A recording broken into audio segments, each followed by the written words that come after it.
Bonjour à tous, je suis heureux de vous retrouver après cet été chargé en émotions du fait des rebonds incessants de cette maladie qui nous guette à chaque coin de rue. Chargé de projets pour ceux d'entre vous qui ont pris des décisions cet été dans leur parcours immobilier, mais surtout chargé de bonheur d'avoir pu retrouver ceux que nous aimions pendant les vacances d'été. Aujourd'hui, je fais le point sur le marché immobilier depuis cet été. En tout premier lieu, quelques repères sur le marché de la transaction.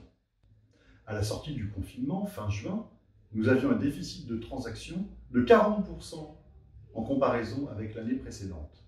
Eh bien, ce retard a été en partie comblé, puisque aujourd'hui, nous ne sommes plus qu'avec un retard de 20% du nombre de transactions réalisées à Colombes depuis le début de l'année. Nos clients ont donc bel et bien relancé leur projet immobilier.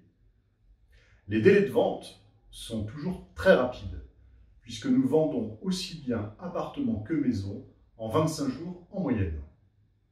En revanche, le délai de signature de l'acte chez le notaire s'est considérablement allongé. Nous sommes passés de 3 à 4 mois en moyenne pour la signature de l'acte, ceci lié au délai d'obtention des crédits et au délai d'obtention des dossiers des mairies. Concernant les prix de vente, eh bien ceux-ci sont toujours orientés à la hausse. Entre 2019 et 2020, en moyenne, la progression à Colombes est de 8% sur les appartements et de 4% sur les maisons. Côté location maintenant, le nombre de congés donnés par les locataires est en baisse de 20% par rapport à l'an passé. Et l'observation de la seule période d'été donne le même résultat. La demande locative est soutenue, bien qu'en baisse d'une année sur l'autre. Le délai pour retrouver un locataire peut parfois être plus long que par le passé.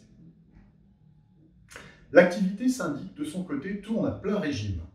Les assemblées générales n'ayant pas pu se tenir au premier semestre, il y a un embouteillage sur les plannings. Depuis quelques jours, les salles municipales ne peuvent plus recevoir nos assemblées générales, ce qui nous pousse à proposer des AG à huis clos, en présence du conseil syndical et avec beaucoup de votes par correspondance. Au passage, nous remercions chaleureusement nos clients pour leur compréhension dans cette période compliquée pour cette activité. Bien entendu, nous sommes toujours à votre disposition pour vous donner toutes les informations nécessaires sur nos activités et sur nos métiers. N'hésitez pas à nous rejoindre sur les réseaux sociaux. Nous sommes présents sur Facebook, sur Twitter, sur Instagram. Et bien entendu, à l'agence, nous sommes toujours ravis de vous recevoir. À très bientôt.